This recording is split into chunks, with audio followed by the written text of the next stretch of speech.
Into the Wild, ou O Lado Selvagem, de John Cracker. Christopher McCandless cresceu em Anandale, na Virgínia. O seu pai, Walt McCandless, trabalhou para a NASA como especialista em antenas. A sua mãe, Wilhelmina Billy Johnson, foi secretária do pai de Chris e ajudou Walt a fundar e dirigir uma bem-sucedida empresa de consultoria. Desde a infância, os seus professores notaram que Chris era extraordinariamente enérgico, um verdadeiro amante do desporto. Conforme cresceu, uniu essa paixão pelo desporto a um intenso idealismo e resistência física. Na escola, foi o capitão da equipa de cross-country, onde estimulava os seus companheiros a considerarem a corrida como um exercício espiritual, incentivando-os com a ideia de que estavam a correr contra as forças da escuridão, todo o mal do mundo, todo o ódio. Graduou-se no Hudson High School em 1986 e na Emory University em 1990, especializando-se em História e Antropologia. O facto de ter nascido no seio da classe média alta e ter graduação universitária apenas escondeu um crescente desprezo interior, condenando o materialismo vazio da sociedade americana.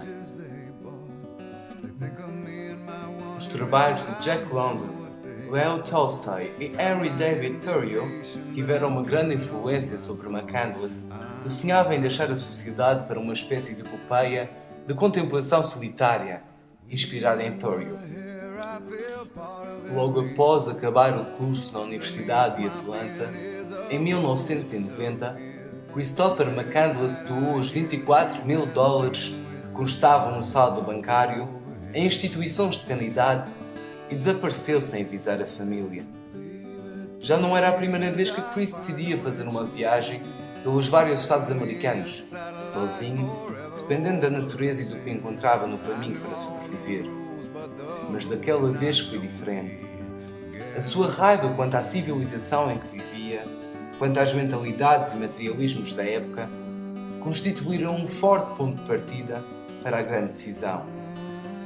A partir daquele dia, nunca mais regressou a casa. Devido a um problema com o seu velho Datsun amarelo, Chris foi impelido a abandoná-lo junto ao Lago Mead, em Detrital Wash, mas isso não o impediu de continuar.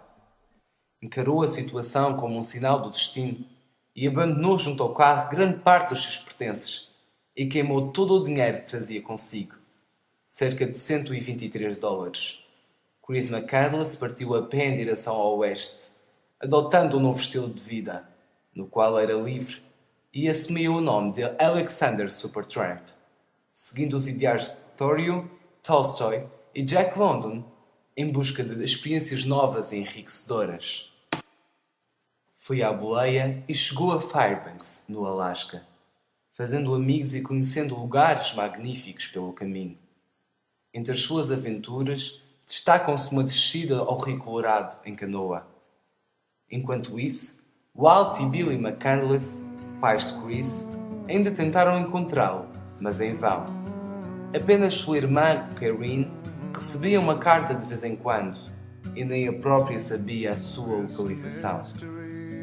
Os anos foram passando, e Chris continuava sozinho, algures na América, passando por Carthage, Bullhead City, Las Vegas, Oric, Salton City, entre outros, até chegar ao destino pretendido, o Stampede Trail. Conheceu Johnny e Bob Burse, Wayne Westerberg, Ronald Franz, que se tornaram os seus amigos inseparáveis, a quem se ia correspondendo por cartas. Permaneceu em alguns sítios durante meses, mas partia de seguida para outras aventuras. Por onde passou, Chris alterou as vidas das pessoas que o conheceram. A sua personalidade forte, muito inteligente e simpática, deu uma nova vitalidade a John, Franz e Westerberg. Raramente falava de Anandale e de casa, e eram muitas as vezes em que se mostrava reservado e ponderado. Mas o rapaz de 24 anos, que todos conheceram como Alex, cumpriu o seu destino e partiu de Fairbanks em direção ao Monte McKinley, 2 anos depois de ter iniciado a sua viagem. Gallion deu boleia a Chris até o Parque Nacional Denali através do Stampede Trail, um caminho que levava ao interior do Alasca. Também Gallion simpatizou com o rapaz, que de uma forma gentil e apaixonada lhe contou os planos de permanecer alguns meses na floresta. A única comida que levava era um saco com 5 kg de arroz e o seu equipamento era inadequado para quem planeava fazer o que ele se propunha.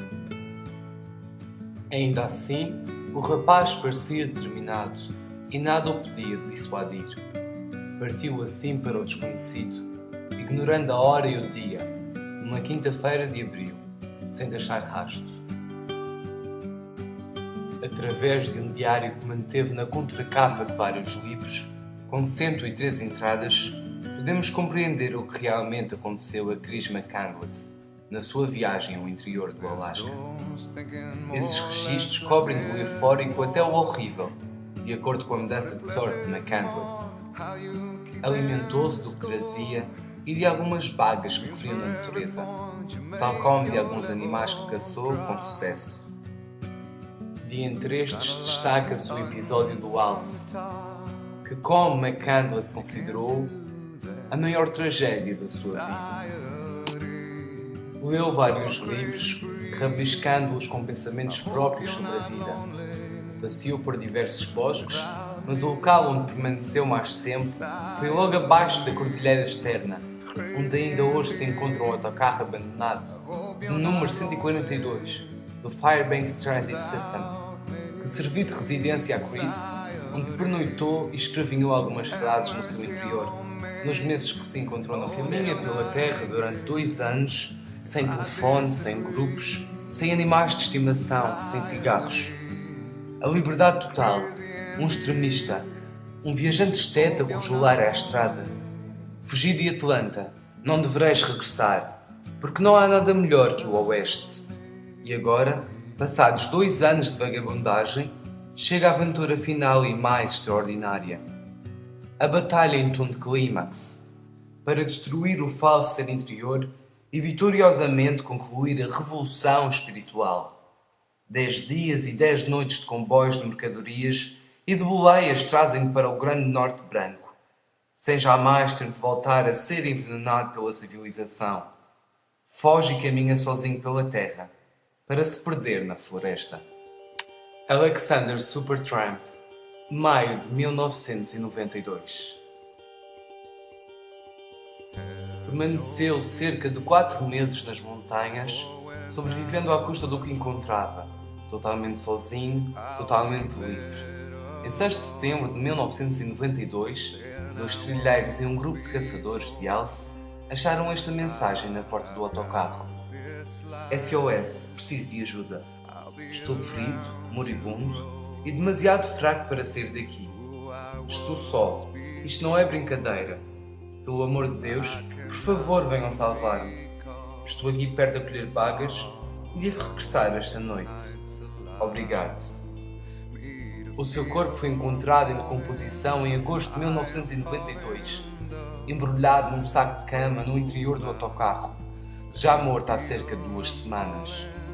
Uns dizem que morreu à fome, outros pensam que foi envenenado despropositadamente por algumas bagas que ingeriu. Porém, nunca se saberá bem a verdade. A história de vida e morte de Chris McCandless atingiu um número surpreendente de pessoas. Nas semanas e meses que se seguiram à publicação do artigo na Outside, deu origem a mais correspondência do que qualquer outro artigo na história da revista. Essa correspondência, como seria de esperar, refletia pontos de vista bastante distintos. Alguns leitores demonstravam uma enorme admiração pela coragem e ideais nobres do rapaz. Outros arrasavam-no como sendo um idiota irresponsável, um excêntrico, um narcisista que sucumbiu à arrogância e à estupidez e que não merecia a atenção considerável que recebia por parte dos mídia.